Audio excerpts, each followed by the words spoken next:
तो वो जो विलेन का काम भगवान जिनको सौंपते हैं ना अपनी लीला में, लीला क्या भगवान की एक मूवी तो है, भगवान ये कर रहे हैं वो कर रहे हैं, सब लीला है भगवान की। तो उसमें विलेन यानी जो शत्रु बनने का जो मौका देते ना वो भी भगवान अपने ही लोगों को देते हैं। कंस, रावण, कुंभकर्ण, ये कोई पापी नहीं है, ये सब भगवान के ही जन है, कोई अलग नहीं है भगवान से।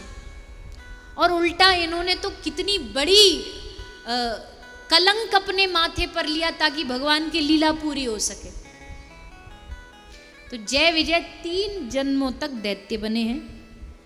पहले जन्म में हिरण्याक्ष हिरण्यकश्यपु बने, दूसरे जन्म में रावण कुंभकर्ण बने, और तीसरे जन्म में कृष्ण अवतार में शिशुपाल और दंतवक्र बने।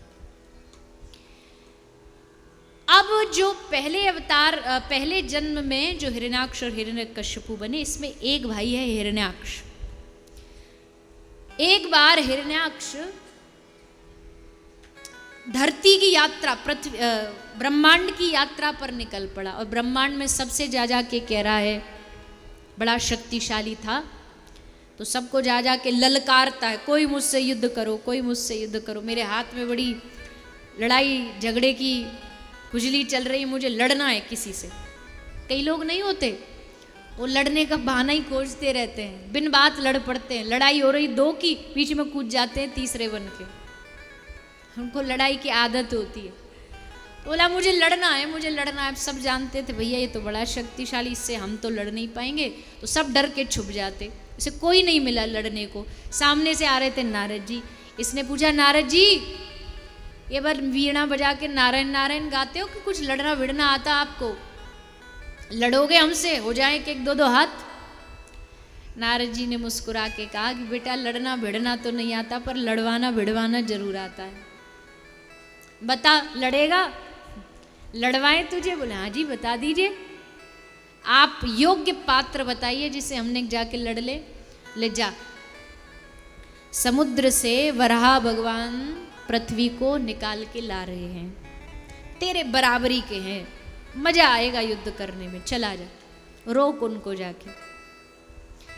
तब हिरण्याक्ष जाता है, भगवान वराह से युद्ध करता है, युद्ध हुआ, भगवान ने इसको हरा दिया और हरा के इसका उद्धार किया, और फिर समुद्र में से पृथ्वी को निकाल के लाए, और उस पृथ्वी पर सृष्टि आगे बढ़ी। कैसे आगे बढ़ी? ब्रह्मा जी के 2 एक स्त्री एक पुरुष, 2 मनु और शत्रुपा रूप में ब्रह्मा जी ने प्रकट किया है, और उन्हीं मनु शत्रुपा से ये सृष्टि आगे बढ़ी। भगवान नारायण से ब्रह्मा, ब्रह्मा से मनु शत्रुपा, और मनु शत्रुपा से ये सृष्टि आगे बढ़ती है।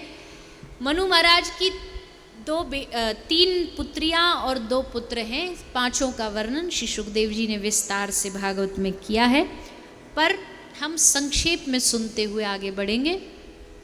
मनु महाराज की एक बेटी है जिनका नाम है आकुति, एक बेटी का नाम है प्रसूति, एक बेटी का नाम है देहुति।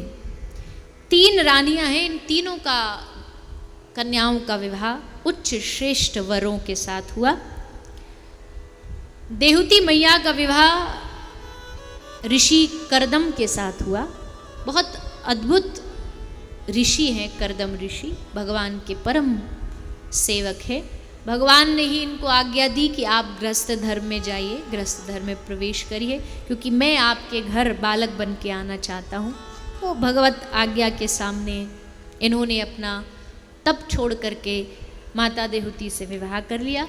विवाह करने के बाद फिर से तपस्या पर तुरंत बैठ गए। माता देहुति इनकी सेवा करती रही। अंत में जा करके 9 कन्या इनके घर प्रकट हुई, और घर में श्री कपिल भगवान का प्रागट्य हुआ। कपिल भगवान ने माता देहुति को सांख्य योग का वर्णन सुनाया है। गर्भ गीता, कैसे जीव गर्भ में कैसे आता है, जीव की सृष्टि में आने से पहले क्या दशा होती है, ये सुंदर सुंदर प्रसंग सुनाए हैं। बस इतना समझ लीजिए, बड़े धक्के खाके 84 के चक्करों में घूम करके, ठोकरें खा खा के, तब अंत में एक बार ये मनुष्य जन्म का मौका हमें मिलता है, ये चांस हमें प्राप्त होता है, ये अवसर बड़े भाग्य मानुष तन पावा, सुर दुर्लभ शब्द ग्रंथ ही गावा। सबने यही कहा है, यही गाया है कि ये मानुष देह बड़ी कृपा से मिला है। भगवान की एक कृपा है कि हमें अपना अगला पिछला कुछ याद नहीं है, पिछला जन्म याद नहीं है, गर्भ में पड़े हैं वो याद नहीं है, आगे कहाँ भटकने वाले हैं वो याद, गर्भ में कितना कष्ट सहा वो याद नहीं। अगर वो याद होता ना तो फिर आज ये जो हम भगवान के भजन से दूर हो जाते हैं, उनका नाम नहीं लेते, ये कभी न कर पाते। इतना कष्ट जीव को प्राप्त होता है, लेकिन भगवान ने सोचा कि छोड़ो इसको, सब चिंताओं से बचा दो, पिछला भुला दिया, अगला पता नहीं क्या होने वाला है। ये जो लोग कहते हैं ना भविष्य भविष्य भविष्य बताओ, अरे क्या करोगे भविष्य जान के, क्या मिल जाएगा भविष्य जान के बताओ। अच्छा खासा अनजाने में जी रहे हो, कितना आनंद में, अब मान लो पता चल जाए 1 साल के भीतर मरने वाले हो, तो 1 साल जो हंसी खुशी बीतना था वो भी गया। यही माला बजते रहोगे, मरने वाले, हाय हम तो मरने वाले, हाय हम तो जाने वाले। अब देखो निश्चिंत है, जब आएगी चले जाएंगे, जब तक नहीं है तब तक जी रहे। कितने बहुत सारे लोग को बड़ी होती है, हाथ देख के बताओ महाराज कितनी आयु कितनी है हमारी, रेखा कितनी लंबी रेखा है हमारी जीवन की। जीवन लंबा बना लेने से कोई बड़ा नहीं हो जाता। रावण किस दिन जन्म लिया, रावण का किसी को बर्थडे याद है, रावण का जन्म तिथि याद है किसी को?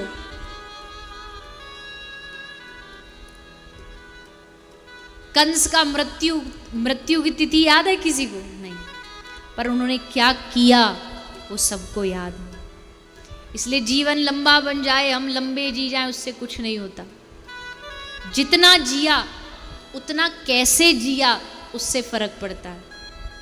तो ये ज़्यादा चक्करों में मुझे तो ऐसा लगता पढ़ना नहीं चाहिए, इधर इसको दिखाओ उसको दिखाओ, अरे जो होगा सहन कर लेंगे, क्या जरूरत है भविष्य जानने की। और जब हमें पता है कि हमारा मालिक बांके बिहारी है, हमारा मालिक प्रभु श्याम सुंदर है, तो फिर क्या भविष्य जाने, पता है वो जो करेगा बढ़िया ही करेगा, उसके दरबार में कुछ गलत होता ही नहीं, वो अपने जनों के साथ कभी गलत करता ही नहीं, जो करेगा अच्छा करेगा।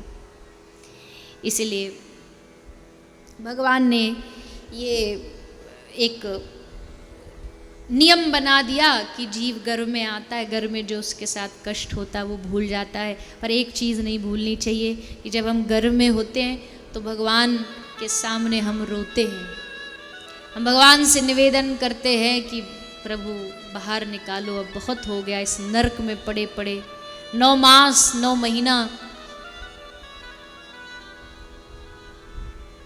क्या जीव की दशा होती है, ये ना तो कोई आपको डॉक्टर बताएगा ना कोई व्यक्ति बता सकता है, ये शास्त्र बताते हैं।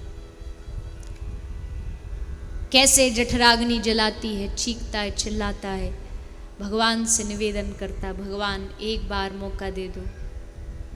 भगवान कहते क्या क्या मौका चाहिए तुझे, क्या करेगा दुनिया में जाके?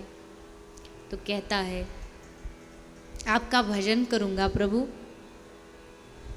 एक बार अवसर दे दोगे, ये अवसर चूकूंगा नहीं, कुछ भी हो जाए आपका भजन करूँगा।